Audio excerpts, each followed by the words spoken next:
మన పల్లెటూరులో ఉండే చెట్లు గడ్డి పచ్చి గడ్డి పంట పొలాలు వాటి గురించి తెలియజేశారు.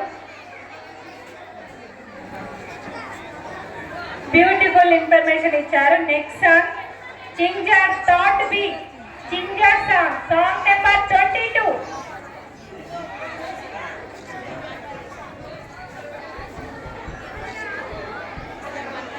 మన నానమ్మ అమ్మమ్మ వాళ్ళ పల్లెటూరులోకి వెళ్తే తెలుస్తుంది పల్లెటూరు వాతావరణం.